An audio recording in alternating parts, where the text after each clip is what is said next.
doesn't seem to be any headway is, of course, Syria, where the UN actually addressed 38,000 cases of gender-based violence just last year, and of course, the reported cases, that's the tip of the iceberg. President Obama, of course, promised consequences when the red line of chemical weapons was crossed. And since then, we've seen so little action. Do you think he failed to keep his promise, and do you think he's leaving behind the people of Syria? I think we need to get back to the table on peace talks. I think we have to focus. Of course, I work with UNHCR, and a lot of my focus has been for life-saving aid, we must be able to get to the people immediately.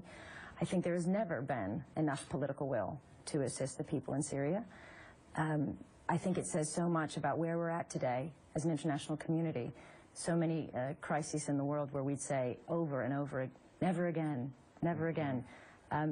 Well, if we knew, we would have intervened. If we knew ahead of time in Bosnia how much, we would have intervened. We know. We know.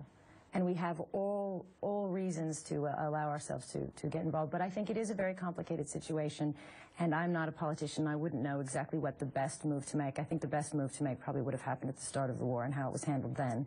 At this time, I'm not sure what can be done, what is the exact right thing to do, because it is, of course, not just Syria. The entire region is so unstable.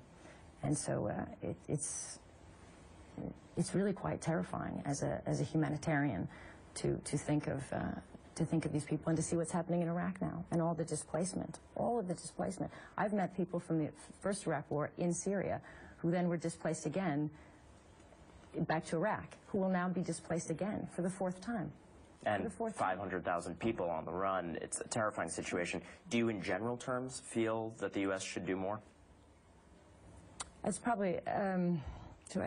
Yes. And but you know, I'm not here to. I think it's what we.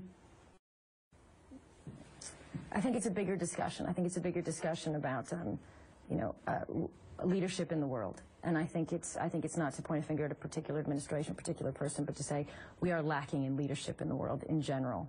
I don't think there is a perfect example of extraordinary leadership that is going to break through the stalemate of what is happening in the world today when it comes to intervening, assisting innocent people. It is a much bigger situation.